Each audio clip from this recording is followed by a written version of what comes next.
तो चलिए आज एक सफर पर चलते हैं, समय में बहुत पीछे। आज से लगभग 5000 साल पहले 2600 ईसा पूर्व के एक शहर में। ये कहानी है एक ऐसी दुनिया की जो हजारों सालों तक हमारी नजरों से ओझल रही।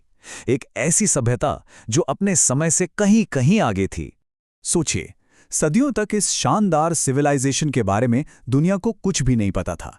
लेकिन फिर 1920s के दशक में जब आर्कियोलॉजिस्ट्स ने खुदाई शुरू की तो उन्होंने मानो इतिहास का एक खोया हुआ चैप्टर ही फिर से खोलकर रख दिया, और जो मिला उसने सबको हैरान कर दिया। और फिर साल 1924 में जॉन मार्शल ने पूरी दुनिया के सामने इसका ऐलान किया। ये सिर्फ कोई पुरानी संस्कृति की खोज नहीं थी, ये एक ऐसी सभ्यता थी जो उस वक्त की मिस्र और मेसोपोटामिया जैसी महान सभ्यताओं से भी कहीं ज्यादा बड़े इलाके में फैली हुई थी, और कई मायनों में उनसे ज्यादा एडवांस्ड भी थी। तो चलिए इस भूली हुई सभ्यता के रहस्यों को परत दर परत खोलते हैं और समझते हैं कि आखिर ये प्राचीन शहरी समाज इतना खास क्यों था। तो कल्पना कीजिए, हम आ गए हैं मोहनजोदड़ो में, जो उस जमाने के सबसे बड़े और सबसे मशहूर शहरों में से एक था। ये सभ्यता दक्षिण एशिया के एक बहुत बड़े हिस्से में फैली हुई थी, आज के पाकिस्तान और पश्चिमी भारत के इलाकों में। अच्छा, हड़प्पा सभ्यता की जो चीज सच में दिमाग घुमा देती है वो है उनकी शहरी प्लानिंग। कमाल की थी।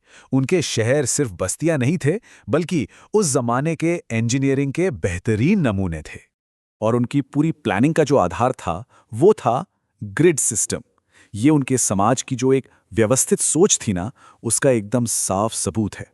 जरा सोचिए, शहर की सारी सड़कें एकदम सीधी, एक दूसरे को बिल्कुल 90 डिग्री के कोण पर काटती हुई। ये सिर्फ दिखने में साफ सुथरा नहीं लगता था, बल्कि ये इस बात का संकेत था कि ये समाज कितना ज्यादा ऑर्गेनाइज्ड और योजनाबद्ध था।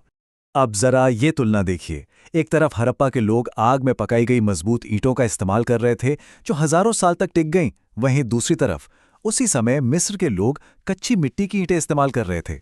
और उनका ड्रेनेज सिस्टम, वो तो अपने समय से सदियों आगे था। उनके शहर भी अक्सर दो हिस्सों में बटे होते थे। एक ऊंचा गढ़, जिसे सिटाडेल कहते हैं, शायद शासकों के लिए, और एक निचला शहर आम लोगों के लिए।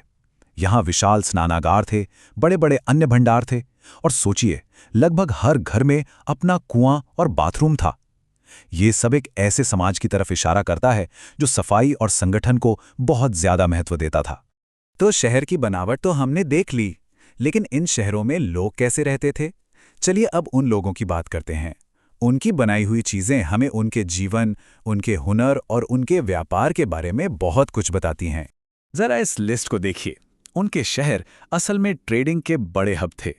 वो राजस्थान से तांबा, अफगानिस्तान से टिन और दूर दूर से कीमती पत्थर और धातुएं मंगाते थे।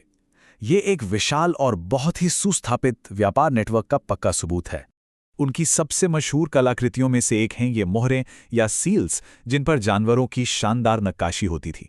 लेकिन ये सिर्फ सजावट के लिए नहीं थी, इनका इस्तेमाल व्यापार के सामान पर ठप्पा लगाने के लिए होता था, पहचान के लिए, बिल्कुल आज के ब्रांड लोगों की तरह।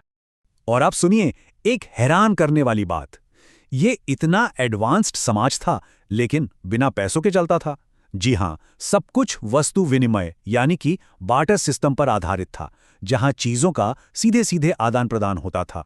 मतलब एक कुम्हार अपने बनाए बर्तन किसी किसान को अनाज के बदले दे सकता था, और इस लेन देन में कोई बेईमानी ना हो, इसके लिए उन्होंने वजन और माप का एक स्टैंडर्ड सिस्टम बना रखा था। उनके बाट इतने सटीक थे कि उनमें ग्राम के हजारवें हिस्से तक का भी फर्क नहीं मिलता था। ये उनके संगठन का एक और कमाल का सबूत है। शहर देख लिया, समाज को समझ लिया। अब हम बढ़ते हैं इस सभ्यता के कुछ सबसे बड़े रहस्यों की तरफ। वो मानते क्या थे और उन पर आखिर शासन कौन करता था? ये एक ऐसा सवाल है जिसने इतिहासकारों को दशकों से उलझा रखा है।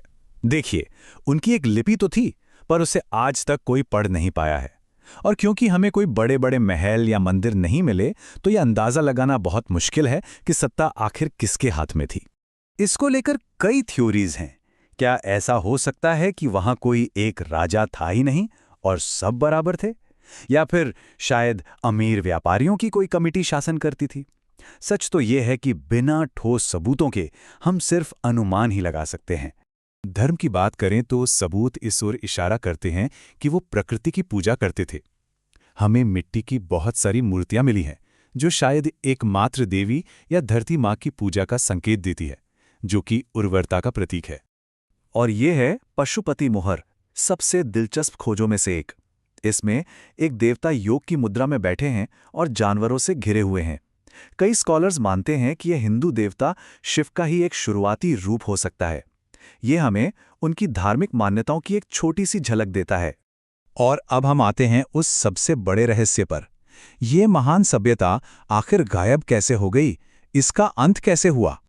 देखिए, सिंधु घाटी सभ्यता का अंत कोई अचानक हुई घटना नहीं थी। ये सब एक रात में नहीं हुआ।